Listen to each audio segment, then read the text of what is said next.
ঈদ কিন্তু এখনো শেষ হয়ে পারেনি, অনেকের মনে কিন্তু এখনো ঈদের আনন্দটা রয়ে গেছে। তেমনি আখিরিয়া আয়াসবাবু চলে গেল কিন্তু পার্কে ঘুরতে। এই যে দেখো আয়াসবাবু কিন্তু রাইটে উঠে ঘুরতেছে, তো খুবই ভালো লাগতেছে আয়াসকে রাইটে উঠা দেখে।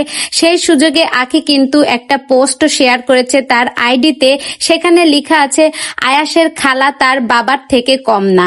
আয়াস রিয়াকে এখন বাবা বাবা বলে ডাকে। এখনো আয়াসের পুরোপুরি বুলি ফুটে পারেনি, তারপরেও এইভাবে ডাকে আমাকে মাম্মাম বলে ডাকে, নানিকে বলে আপা, এটা একদম স্পষ্ট বলে, আর নানাকে বলে নানা।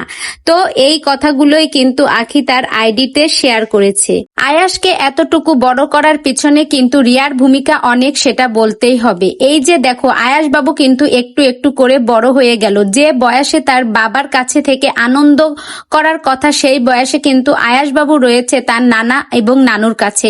সে কিন্তু এখন রিয়াকে বাবা বাবা বলে ডাকতে শিখে গেছে। আয়াসের কিন্তু বাবার কথা কিছুই মনে নেই, কারণ যত ছোটবেলায় বাবার কাছ থেকে চলে এসেছে ওই বয়সে কোনো ছোট বাচ্চারই বাবাকে মনে রাখার কথা না। তারপরেও যতটুকু মনে থাকতো, যদি আহাদ মাঝে মাঝে এসে আয়াসের সাথে দেখা করত, তাও কখনোই করে না। সেই ক্ষেত্রে আয়াসের কিন্তু ওর বাবাকে তেমন মনে নেই বলতে গেলেই চলে। দেখো এই যে জন্মদিনের সময় রিয়া কিন্তু নিয়ে চলে গেল আয়াসকে পার্কে ঘুরতে, যেটা করার কথা ছিল তার বাবার। আর একটা জিনিস কি জানো, সবসময় তোমরা বিভিন্ন ভিডিওতে দেখে থাকবা আয়াস কিন্তু বেশিরভাগ সময় রিয়ার কাছেই থাকে। তাহলে বাইরে বেরোলে যদি রিয়ার কাছে থাকে, তাহলে বুঝতে হবে বাড়িতেও কিন্তু রিয়ার কাছেই থাকে। তো রিয়ার এই যে একটা এই যে ভালোবাসাটা, এটা কিন্তু আখি কোনো কিছু দিয়েই কিন্তু পূরণ করতে পারবে না। আর সব খালারাই কিন্তু এইভাবেই ভালোবেসে থাকে। তো আখি আর রিয়া ভালো থাকুক, সুস্থ থাকুক, ওরা যেখানেই থাকুক।